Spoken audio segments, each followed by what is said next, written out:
an important purpose for life's benefit. Research has revealed that these layers have the function of turning the materials or rays they are exposed to back into space or back down to Earth. Now let us examine with a few examples this recycling function of the layers encircling the Earth. The troposphere, 13 to 15 kilometers above the Earth, enables water vapor rising from the surface to be condensed and turned back down to the Earth as rain.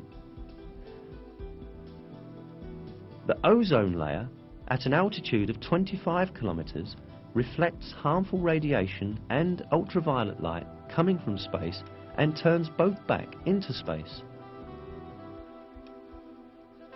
The ionosphere reflects radio waves broadcast from the Earth back down to different parts of the world, just like a passive communications satellite, and thus makes wireless communication, radio and television broadcasting possible over long distances.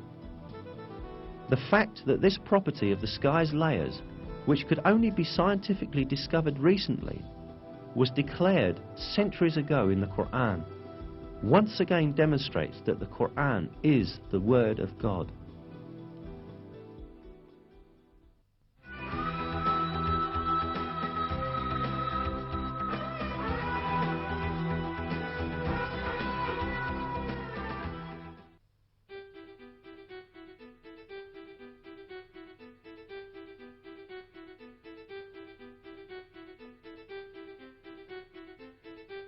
One fact about the universe revealed in the verses of the Qur'an is that the sky is made up of 7 layers.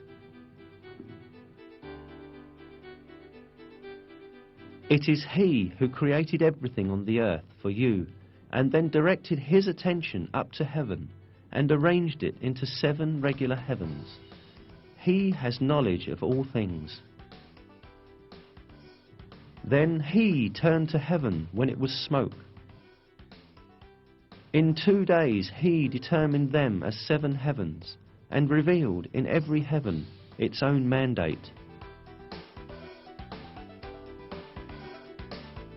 The word heavens, which appears in many verses in the Qur'an, is used to refer to the sky of the earth as well as the entire universe. Given this meaning of the word, it is seen that the Earth's sky, or the atmosphere, is made up of 7 layers. Indeed, today it is known that the world's atmosphere consists of different layers that lie on top of each other. Furthermore, it consists, just as is described in the Qur'an, exactly of 7 layers. In a scientific source, the subject is described as follows. Scientists have found that the atmosphere consists of several layers. The layers differ in such physical properties as pressure and the types of gases. The layer of the atmosphere closest to Earth is called the troposphere. It contains around 90% of the total mass of the atmosphere. The layer above the troposphere is called the stratosphere. The ozone layer is part of the stratosphere, where absorption of ultraviolet rays occurs.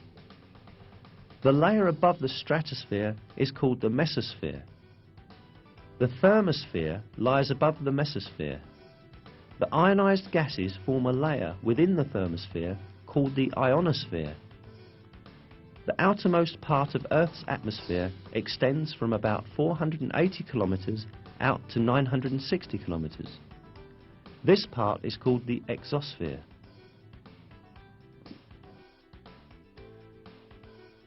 If we count the number of layers cited in this source, we see that the atmosphere consists of exactly 7 layers, just as stated in the verse. It is a great miracle that these facts, which could not possibly be discovered without the technology of the 20th century, were explicitly stated by the Qur'an 1,400 years ago.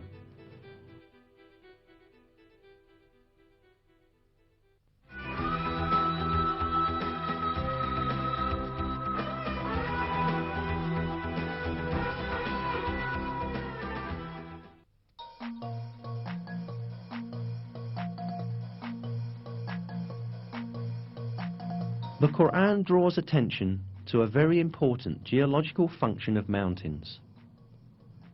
We placed firmly embedded mountains on the earth so that it would not move under them.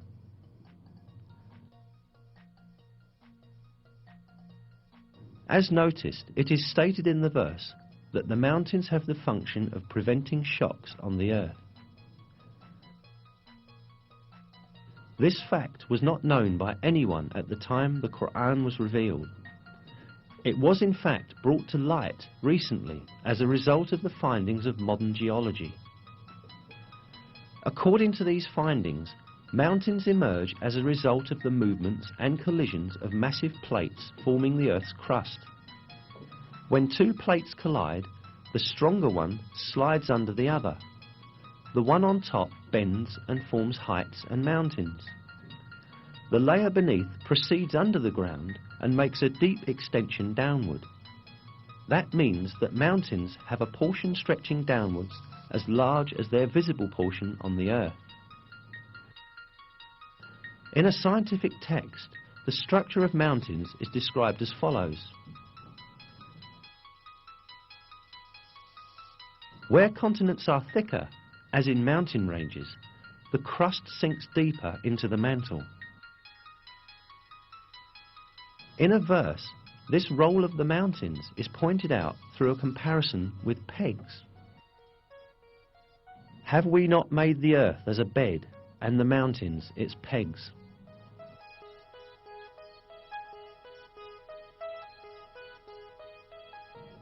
Mountains, in other words, clench the plates in the earth's crust together by extending above and beneath the earth's surface at the conjunction points of these plates. In this way, they fix the earth's crust and prevent it from drifting over the magma stratum or among its plates. Briefly, we may liken mountains to nails that keep wood pieces together. This fixing function of the mountains is defined in scientific literature with the term isostasy. Isostasy means the following. Isostasy, general equilibrium in the Earth's crust, maintained by a yielding flow of rock material beneath the surface under gravitational stress. This vital role of mountains that was discovered by modern geology and seismic research was revealed in the Qur'an centuries ago as an example of the supreme wisdom in God's creation.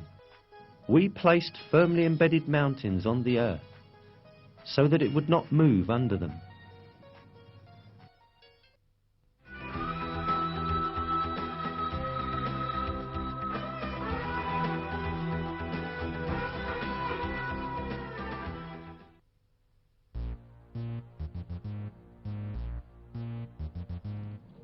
In one of the verses, we are informed that the mountains are not motionless as they seem, but they are in constant motion.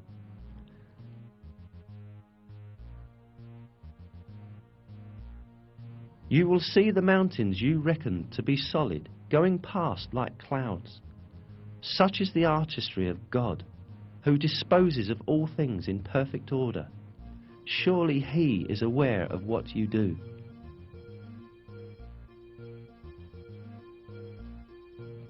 This motion of the mountains is caused by the movement of the Earth's crust that they are located on. The Earth's crust sort of floats over the mantle layer, which is denser. It was at the beginning of the 20th century when, for the first time in history, a German scientist by the name of Alfred Wegener proposed that the continents of the Earth had been attached together at the initial phases of the world, but then drifted in different directions and thus separated as they moved away from each other.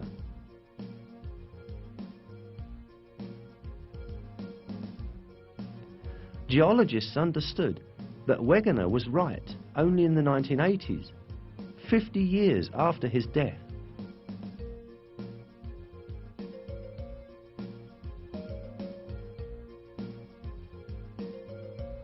Discovered as a result of the geological research carried out at the beginning of the 20th century, this